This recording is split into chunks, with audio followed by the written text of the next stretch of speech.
Takemichi नाम का एक नॉर्मल सा लड़का जो कि अपनी जिंदगी बहुत ज्यादा अनसेटिस्फाइड तरीके से जी रहा था, लेकिन उसके पास एक दिन एक ऐसी एबिलिटी आ जाती है जिससे कि वो टाइम में 12 साल पीछे चले जाता है और पूरी स्टोरी में उसका बस एक ही गोल है, अपनी प्रीशियस गर्लफ्रेंड को बचाना। तो ओके बडीज, आज से हम शुरू करने जा रहे हैं टोक्यो रिवेंजर्स सीरीज को। टोक्यो रिवेंजर्स के सीजन 1 में टोटल 24 एपिसोड्स हैं, जिसमें से आज मैं एपिसोड 1 से लेकर एपिसोड 4 तक कवर करने वाला हूँ। स्टोरी की शुरुआत होती है ताकेमिची हानागाकी नाम के एक लड़के से, जो फिलहाल अपने घर में चिप्स खाते हुए टीवी देख रहा है। टीवी देखते देखते उसे न्यूज में ये बात पता चलती है कि टोक्यो मांजी नाम की एक गैंग में लड़ाई होने की वजह से बहुत सारे लोग मारे गए हैं। इसी के साथ न्यूज में मारे गए लोगों का नाम भी बताया जा रहा है। यहाँ पर नाओटो टाचिबाना और हिनाटा टाचिबाना का नाम सुनकर ताकेमिची शॉक हो जाता है। खासकर हिनाटा का नाम सुन के ताकेमिची बहुत ज्यादा शॉक हो जाता है, क्योंकि मिडिल स्कूल में ताकेमिची की बस एक गर्लफ्रेंड थी जो थी हिनाटा। ताकेमिची बहुत ज्यादा हाई वॉल्यूम पर टीवी देख रहा था, इसीलिए उसकी लैंडलॉर्ड आके उसे बहुत ज्यादा सुनाती है, जिस पर ताकेमिची उससे माफी मांग लेता है। इसके बाद हमें पता चलता है कि ताकेमिची जॉब में भी अच्छे से काम नहीं करता, इसीलिए यहाँ पर भी उसकी मैनेजर उसके ऊपर बहुत चिल्लाती है एंड फिर से वो माफी मांग रहा होता है। इसी के साथ जब वो काम खत्म करके अपने घर जा रहा होता है,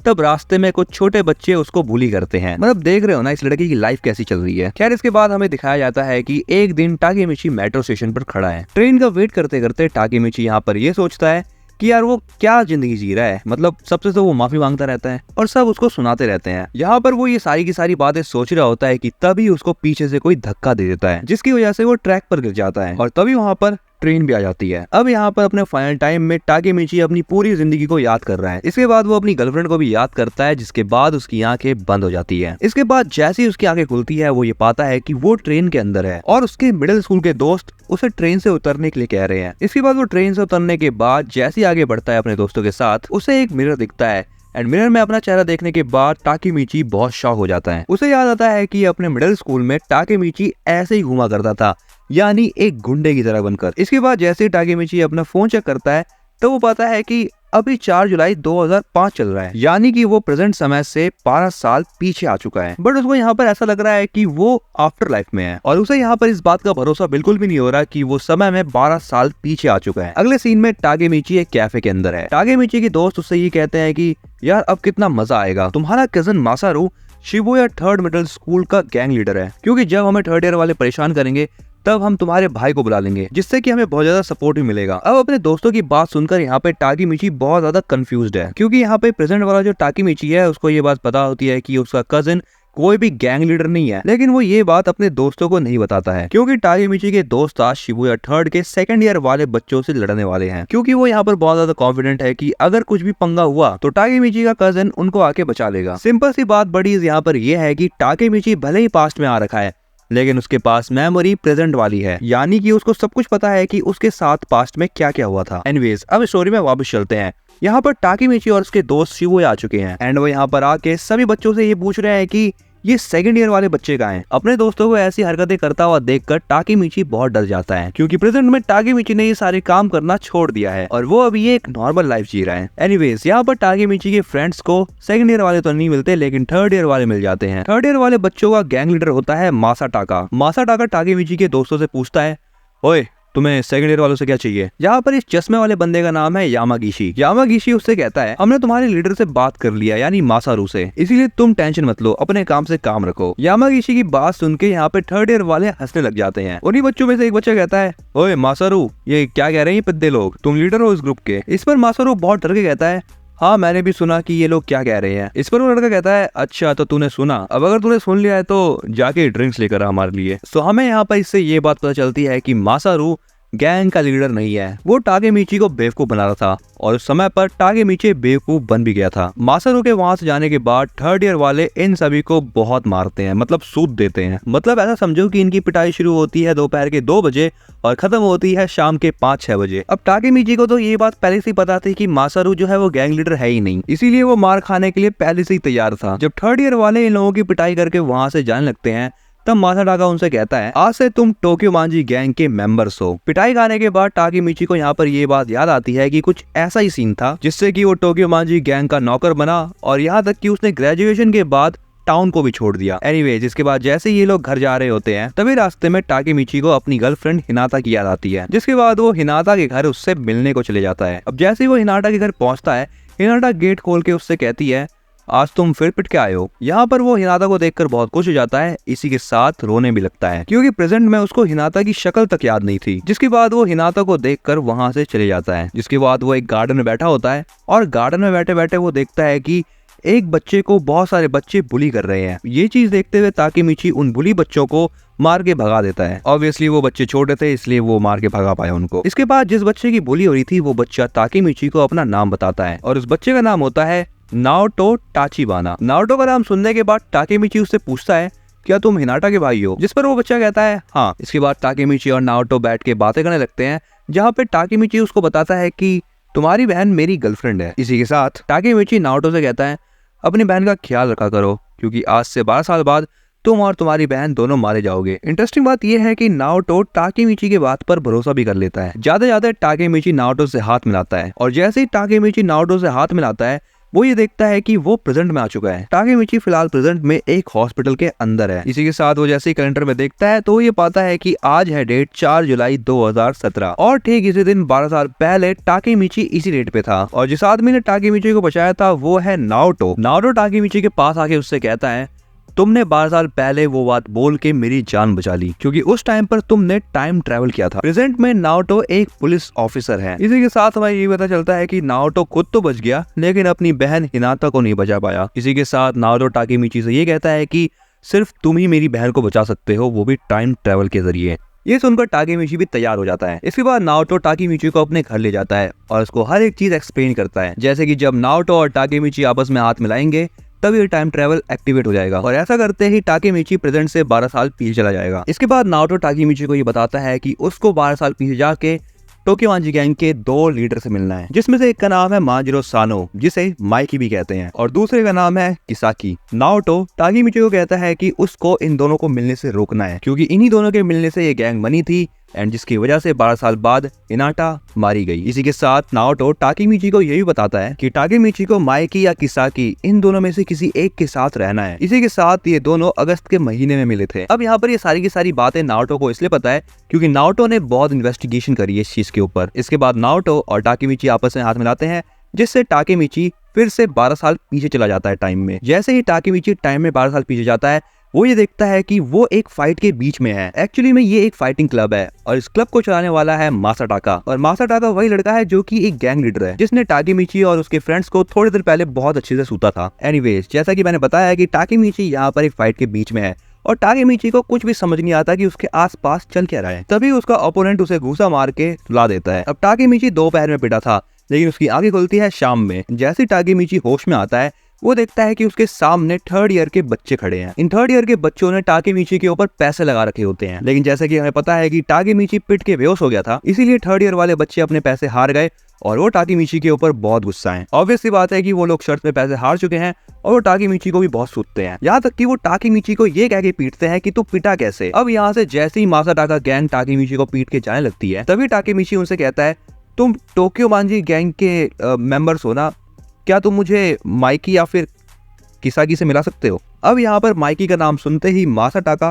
का दिमाग घूम जाता है और मासाटाका अपने दोस्त से कहता है, जरा मेरा बैट लाना। एंड अब यहाँ पर मासाटाका टाकेमिची की बैट से सुताई करता है। मासाटाका टाकेमिची को इतना मारता है कि उसके गैंग वाले भी सोच में पड़ जाते हैं कि अब हमें इसको रोक देना चाहिए, नहीं तो ये लड़का मर जाएगा। अब शाम से रात तक टाकेमिची को बैट से मारने के बाद मासाटाका उससे कहता है, आज के बाद माइकी का नाम मत ले लेना और अगर तुमने उसका नाम लिया तो मैं तुम्हें जान से मार दूंगा। टाकेमिची रोते हुए कहता है, अच्छा ठीक है, आपसे मैं उसका नाम नहीं लूंगा। पिटाई खाने के बाद टाकेमिची सीधा हिनाता के घर की तरफ दौड़ता है। रास्ते में लोग भी उसे देखते हुए सोचते हैं कि ये लड़का मार खा के कहाँ से आ रहा है। हिनाता के घर के पास जाके वो सोचता है कि मैं जा रहा हूँ, प्रेजेंट में मुझसे नहीं झेला जा रहा है ये सब कुछ। लेकिन तभी उसको नाओटो की बात भी याद आ जाती है जिसकी वजह से वो रुक जाता है। तभी वहाँ पर हिनाटा भी कहीं से आ रही होती है। हिनाटा टाकेमिची को देखकर कहती है, तुम आज फिर पिट के आए हो। हिनाटा बोलती है, पता नहीं ये लड़के आपस में लड़ते क्यों रहते हैं, अगर मैं एक लड़का होती तो मैं तुम्हें बचाती। हिनाटा की बातों को सुनकर टाकेमिची कहता है, तुम चिंता मत करो, मैं भी तुम्हें बचाऊंगा। हिनाटा के घर से जाते जाते वो यही सोचता है कि अब वो सिचुएशन से भागेगा नहीं। इसके बाद अगला दिन होता है स्कूल का, यहाँ पर टाकेमिची और उसके फ्रेंड्स बाथरूम में मीटिंग कर रहे होते हैं। टाकीमिची के दोस्त उसे बताते हैं कि आज फाइटिंग क्लब में टाकोया के लड़ने की बारी है। अब यहाँ पर हमें दिखाया जाता है कि टाकोया एक फाइटर टाइप का लड़का नहीं है, इसीलिए वो डरा हुआ है। लेकिन तब भी टाकोया टाकीमिची से कहता है तुम चिंता मत करो, मैं तुम्हारा बदला लूंगा। अब यहाँ पर टाकीमिची के दोस्त उसको बहुत ज्यादा सपोर्ट करते हैं। तब इस पर टाकीमिची को याद आता है, हाँ मेरे मिडिल स्कूल के दोस्त बहुत ज्यादा अच्छे थे। अगला सीन ग्राउंड का होता है जहाँ पर फाइटिंग शुरू होने ही वाली होती है, लेकिन टाकीमिची फाइट के बीच में आता है और वो सबसे कहता है कि तुम ये फाइट देख के बोर नहीं होते। अब जैसा कि टाकीमिची कल वाली फाइट में बस एक घुसड़ में सो गया था, इसीलिए बाकी बच्चे उसे कहते हैं कि तू भाग जा यहाँ से। लेकिन तभी यहाँ पर टाकीमिची मासाटाका को चैलेंज कर देता है एंड टाकीमिची की ये बात सुनकर बाकी सभी लोग चौंक जाते हैं, क्योंकि सबको पता है कि टाकीमिची का क्या हाल होने वाला है। अब यहाँ पर मासाटाका भी फाइट के लिए तैयार हो जाता है एंड यहाँ पर फाइट के शुरू होते ही मासाटाका टाकीमिची को बहुत मारता है। टाकीमिची यहाँ पर बहुत बुरे तरीके से पिट रहा होता है, जिसे देखकर आकुन को बहुत गुस्सा आता है। आकुन यहाँ पर इतना गुस्से में होता है कि वो अपनी पैंट से चाकू निकालकर मासाटाका को हिट करने की सोचता है। जैसे ही आकुन ये चीज करने के लिए आगे बढ़ता है, तभी वो ये बात नोटिस करता है कि जो लोग हल्ला कर रहे थे वो सभी अब शांत हो चुके हैं, क्योंकि मासाटाका टाकीमिची को इतना ज्यादा मार रहा है। लेकिन तब भी यहाँ पर टाकीमिची गिव अप नहीं कर रहा। टाकीमिची को इतना ज्यादा पिटते हुए देखकर आकुन उससे कहता है कि तुम बहुत ब्रेव हो, चलो पीछे हट जाओ, नहीं तो वो तुम्हें बस मारता ही रहेगा। टाकीमिची कहता है कि उसके पास इस बार एक सॉलिड रीजन है लड़ाई करने का एंड वो इस बार हार नहीं मानेगा, जिसे देखकर मासाटाका फिर से टाकीमिची को मारने लगता है। लेकिन तभी वहाँ पर केन ryuguchi आ जाता है, जिसे ड्राकेन के नाम से भी जाना जाता है। ड्राकेन टोक्योमाजी गैंग का वाइस कमांडर होता है। ड्राकेन मासाटाका को कहता है चलो अब शांत हो जाओ। तभी वहाँ पर पीछे से माइकी भी आ जाता है। माइकी को देखने के बाद वहाँ के सभी बच्चे अपना सर झुका लेते हैं, क्योंकि माइकी टोक्योमाजी गैंग का कमांडर होता है। यहाँ पर माइकी सीधा टाकीमिची की तरफ बढ़ता है। माइकी को देखकर मासाटाका भी अपना सर झुकाता है, लेकिन माइकी उसे इग्नोर कर देता है। लेकिन ड्राकेन आके मासाटाका के पेट पर एक लात मारता है एंड वो उसको ये कहता है कि अगर तुम्हें माइकी को ग्रीट करना है तो तुम्हें और नीचे झुकना चाहिए। इसके बाद माइकी टाकीमिची के पास जाके उससे उसका नाम पूछता है। टाकीमिची माइकी को अपना नाम बताता है, जिसे सुनने के बाद माइकी कहता है अच्छा तो टाकेमिची, तुम आज से मेरे दोस्त हो, मेरे साथ चलो। इसके बाद माइकी मासाटाका की तरफ जाके उसके मुंह पे एक लात मारते हुए कहता है तो तुम ये फाइटिंग क्लब इलीगल तरीके से चला रहे हो,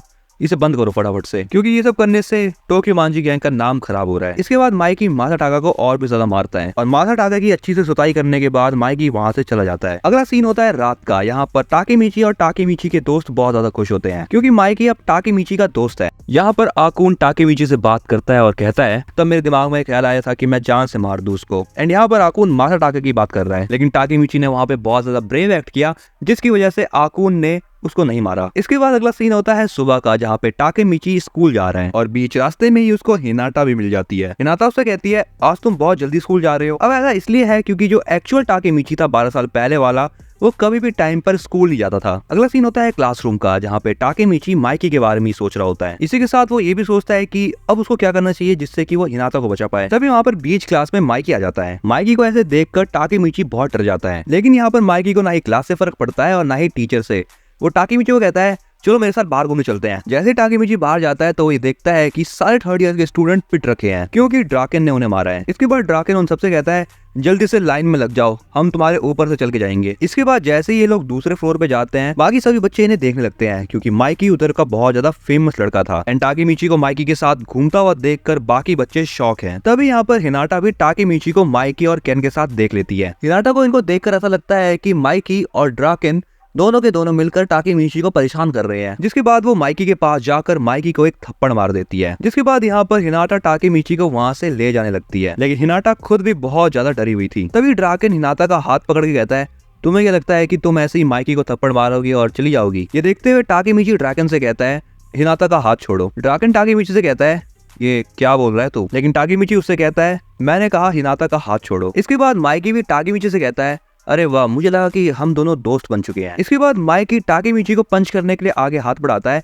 लेकिन वो रुक जाता है और वो उससे कहता है कि अरे मैं तो मजाक कर रहा था, तुम्हें क्या लगता है मैं एक लड़की पे हाथ उठाऊंगा? इसके बाद माइकी वहां से जाने लगता है, जिसके बाद ड्राकेन टाकीमिची से कहता है अरे वाह, तूने तो मुझे डरा दिया, हिम्मत तो है तेरे में लड़के। टाकीमिची ड्राकेन से सॉरी मांगता है, लेकिन ड्राकेन कहता है अरे कोई बात नहीं, ये सब कुछ तो चलता रहता है। इसके बाद जैसे ही हिनाटा को ये बात पता चलती है कि ड्राकेन और माइकी दोनों टाकीमिची के दोस्त हैं, तब उसको अपने किए पे थोड़ा सा दुख होता है। जिसके बाद वो माइकी से जाके माफी मांगती है, लेकिन माइकी को इस बात का कोई भी बुरा नहीं लगा होता। इसके बाद टाकीमिची को हिनाटा के साथ डेट पे जाना था, लेकिन हिनाटा उसे कहती है तो अपने दोस्तों के साथ घूमो, कोई बात नहीं। अगले सीन में टाकेमिची, ड्राकेन और माइकी तीनों एक साथ साइकिल पे घूम रहे होते हैं। इसके बाद हमें यह पता चलता है कि माइकी ने टाकेमिची को अपना दोस्त इसलिए बनाया क्योंकि टाकेमिची को देखकर माइकी को अपने बड़े भाई की याद आती है, क्योंकि उसका बड़ा भाई भी अपने से ज्यादा ताकतवर लोगों के साथ पंगे लिया करता था, लेकिन अभी प्रेजेंट में उसका भाई मर चुका है। माइकी टाकेमिची से ये कहता है कि वो टोक्यो मांजी गैंग की मदद से गुंडों के लिए एक नया एरा बनाएगा। जाते हुए ड्राकेन भी टाकेमिची से कहता है तुम बाकी लोगों से अलग हो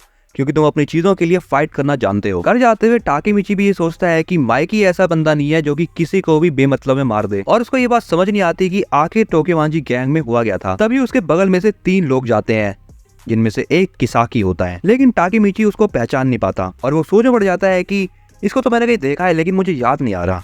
नेक्स्ट सीन होता है अगले दिन का, जहाँ पर टाकेमिची और हिनाटा ट्रेन में ट्रेवल कर रहे होते हैं। यहाँ पर कुछ बच्चे होते हैं जो कि बहुत ज्यादा हल्ला गुल्ला कर रहे होते हैं और सीट पर बहुत सारी स्पेस लेकर भी बैठे होते हैं। ये चीज देखकर हिनाटा उन बच्चों को डांटती है और वहाँ पर ही खड़ी एक बूढ़ी औरत को उस सीट पे बैठा देती है। इसके बाद अगला सीन होता है हिनाटा के घर का, जहाँ पर टाकेमिची आया हुआ है पढ़ाई करने। हाँ, सही सुना तुमने, ये बंदा पढ़ाई भी करता है। यहाँ पर टाकेमिची को हिनाटा की मॉम भी देख लेती है और हिनाटा की मॉम हिनाटा से पूछती है क्या ये तुम्हारा बॉयफ्रेंड है, लेकिन हिनाटा अपनी मॉम को ज्यादा कुछ खास नहीं बताती। अब यहाँ पर हिनाटा टाकेमिची को थैंक्स भी कहती है क्योंकि उसने उस रात हिनाटा के भाई नाओटो को बुली से बचाया था। इसी के साथ हिनाटा ये भी कहती है कि नाओटो उस दिन से बदल चुका है एंड अब वो अपने फादर की रिस्पेक्ट भी करने लगा है, इसलिए अब वो पढ़ाई में बहुत ज्यादा ध्यान दे रहा है और वो पुलिस ऑफिसर बनना चाहता है। ये सुनकर टाकेमिची हिनाटा को कहता है अरे वो तो बन भी गया ऑफिसर। अब हिनाटा को टाकेमिची की बात समझ नहीं आती, लेकिन टाकेमिची की बात को घुमा देता है। टाकेमिची की बातों को सुनने के बाद हिनाटा उससे कहती है मुझे तुम टाकेमिची लग ही नहीं रहे, तुमसे बात करके ऐसा लग रहा है कि मैं एक अडल्ट आदमी से बात कर रही हूँ। और बडीज हम तो जानते ही हैं कि ऐसा क्यों है। प्रेजेंट का टाकेमिची अभी 26 साल का है और वो हिनाटा के साथ अभी उसी वे में बात कर रहा है। ये लोग आपस में बात कर ही रहे होते हैं कि तभी हिनाटा देखती है कि बाहर फायरवर्क्स चल रही हैं एंड ये देखकर वो टाकेमिची को अपने घर के छत पर ले जाती है। यहाँ पर सभी लोग फायरवर्क्स को एंजॉय कर रहे होते हैं और टाकेमिची भी यहाँ पर हिनाटा का हाथ पकड़ने के बारे में सोचता है एंड जैसे ही वो हिनाटा का हाथ पकड़ता है तब वो ये बात रियलाइज करता है कि उसने हिनाटा का हाथ नहीं पकड़ा, वो हाथ एक्चुअली में नाओटो का था। एंड ऐसा करने के साथ ही टाकेमिची प्रेजेंट में आ जाता है एंड प्रेजेंट में आने के बाद टाकेमिची बहुत रोता है क्योंकि उसको हिनाटा के साथ और भी ज्यादा टाइम स्पेंड करना था। जैसे ही नाओटो देखता है कि टाकेमिची वापस आ चुका है, वो उससे बस काम की बातें पूछता है। नाओटो टाकेमिची से कहता है तो क्या प्रोग्रेस हुई और तुमने कुछ चेंज करा भी या नहीं। टाकेमिची कहता है अरे नहीं यार, कुछ प्रोग्रेस नहीं करी, मैं तो बस तुम्हारी बहन का हाथ पकड़ने की कोशिश कर रहा था लेकिन तुम्हारा हाथ पकड़ लिया। ये सुनने के बाद नाओटो को गुस्सा आ जाता है और वो उससे कहता है क्या यही बकवास करने के लिए मैंने तुम्हें भेजा था। इसके बाद नाओटो टाकेमिची को ये भी एक्सप्लेन करता है कि अगर तुम पास्ट में जाके 2 हफ्ते बिता के यहाँ पर आओगे तब प्रेजेंट में भी तुम 2 हफ्ते बिता चुके होगे। इसी के साथ जब भी टाकेमिची पास्ट में जाता है तब उसकी प्रेजेंट वाली बॉडी अनकॉन्शियस हो जाती है। ऐसा समझो बॉडी इसकी वो एक बहुत गहरी नींद में चला जाता है। इसीलिए जब भी टाकेमिची टाइम ट्रेवल करता है नाओटो उसकी बॉडी को अपने घर पे रखता है ताकि उसकी बॉडी को कोई भी डैमेज न पहुंचे। टाकेमिची नाओटो को सारी बातें बताता है जैसे कि माइकी टाकेमिची का दोस्त बन चुका है और वो पूरा दिन माइकी के साथ ही घूमता है। ये सुनकर नाओटो उससे कहता है तो इसका मतलब तूने माइकी को मार दिया जान से, क्योंकि तुम भूले तो नहीं ना उसने आगे चलकर क्या क्या कारनामे करे और उसने मेरी बहन को ही मार दिया। टाकेमिची नाओटो को बताता है कि उसे नहीं लगता कि माइकी एक ऐसा बंदा है जो कि किसी को बेमतलब में जान से मारे। टाकेमिची नाओटो को ये एडवाइस देता है कि हमें अभी चलकर माइकी से बात करनी चाहिए। पहले तो नाओटो टाकेमिची की बात से एग्री नहीं होता, लेकिन सडनली वो कहता है कि चलो ठीक है तुम्हारी बात मान लेते हैं। अब जैसे ही नाओटो अपने लैपटॉप में टोक्यो मांजी गैंग के बारे में और पता लगाता है तब उसको यहाँ पर ये बात पता चलती है कि टाकेमिची का दोस्त आकुन भी अब टोक्यो मांजी गैंग में एक अच्छे पोजीशन का लीडर बन चुका है। अब बडीज यहाँ पे चीजें थोड़ी सी ट्रिकी हो सकती हैं, तो जरा ध्यान से सुनना। असली टाइमलाइन के अंदर आकुन ने मासाटाका को चाकू मार दिया था, क्योंकि जैसा कि हमने अभी थोड़ी देर पहले देखा कि वो ऐसा ही कुछ करने वाला था और जब उसने असली टाइमलाइन के अंदर ऐसा करा तब उसे पुलिस ने अरेस्ट कर लिया था। लेकिन जैसा कि हमें पता है कि ये अभी नई टाइमलाइन चल रही है और इस टाइमलाइन में आकुन ने मासाटाका को चाकू मारा ही नहीं, इसीलिए वो अरेस्ट भी नहीं हुआ और अभी वो टोक्यो मांजी गैंग में एक अच्छी पोजीशन पर है। अब यहाँ पर नाओटो और टाकेमिची को ये बात समझ आ जाती है कि ये टाइमलाइन चेंज हो चुकी है और ये इसलिए हो पाया क्योंकि टाकेमिची पास्ट में गया था। एनीवेज अब यहाँ पे टाकेमिची और नाओटो ये बात डिसाइड करते हैं कि वो आकुन से मिलेंगे और शायद हो सकता है कि आकुन इन दोनों को माइकी से मिलवा दे। अब यहाँ पर टाकेमिची अपने घर जाके आकुन का फोन नंबर निकालता है और जब टाकेमिची आकुन से फोन पर बात करता है तो आकुन इनसे मिलने के लिए रेडी हो जाता है। इसके बाद टाकेमिची और नाओटो आकुन से मिलने उसी के हॉस्टेस क्लब में जाते हैं। मतलब हाँ, यहाँ पर आकुन के पास अभी बहुत पैसा है। अब जैसे ये दोनों अंदर जाके आकुन से मिलते हैं, टाकेमिची देखता है कि आकुन के तो लुक्स ही चेंज हो गए हैं। अब यहाँ पर आकुन टाकेमिची से कहता है हम छत पे चल के बात करते हैं। छत पे जाने के बाद आकुन सबसे पहले टाकेमिची के हाल चाल पूछता है एंड ये सब करने के बाद वो अब यहाँ पे थोड़ा सा सीरियस हो जाता है। आकुन टाकेमिची से कहता है मैंने ही तुम्हें मेट्रो स्टेशन पे धक्का दिया था, और हाँ, मैं ये बात जानता हूँ कि तुम टाइम ट्रेवल कर सकते हो। अब यहाँ पर जैसे हमें आकुन की लग्जूरियस लाइफ दिख रही थी, वो एक्चुअली में ऐसी नहीं थी। मतलब यहाँ पर आकुन के पास पैसा बहुत सारा था, लेकिन वो हमेशा डरा रहता था, और उसके डर का रीजन था किसाकी। और अगर बात करें माइकी की, तो माइकी से आकुन कई सालों से नहीं मिला। आकुन टाकेमिची को बताता है कि जिस दिन ड्राकेन मरा, उस दिन के बाद से माइकी बहुत चेंज हो गया था। ये बातें करते करते आकुन अब छत की बाउंड्री पे खड़ा हो चुका है, और वो रोते हुए टाकेमिची से कहता है, जाओ जाके ड्रैगन को बचाओ, मैं जानता हूँ कि तुम बचा सकते हो, तुम सबको बचा सकते हो। अब टाकेमिची यहाँ पर उससे कुछ कह पाता, लेकिन उससे पहले ही आकुन छत से कूद जाता है। मतलब हाँ, यहाँ पर आकुन भी अब मारा जा चुका है। आकुन की इस हरकत की वजह से टाकेमिची बहुत ज्यादा रोने लगता है। इसी के साथ हमें यह भी दिखाया जाता है कि किसाकी छुप के इन दोनों की बातें सुन रहा था। नारुतो टाकेमिची से पूछता है कि क्या बात हुई, तो टाकेमिची नारुतो को वो सारी बातें बता देता है जो कि उसने आकुन से की थी। इसी के साथ वो यही बताता है कि टोकेवांजी गैंग को पूरा किसाकी ने बनाया है। सो बड़ी, अगर तुम्हें ये वाली वीडियो पसंद आई है तो इसके नेक्स्ट पार्ट के लिए फटाफट से चैनल को सब्सक्राइब कर लो। इसी के साथ हम इस वीडियो का लाइक टारगेट रखते हैं 1000 लाइक का। इस पूरी वीडियो में से तुम्हें कौन सा पार्ट सबसे बेस्ट लगा उसको कमेंट करके बताओ, एंड इस वीडियो को अपने दोस्तों के साथ शेयर करना बिल्कुल मत भूलना।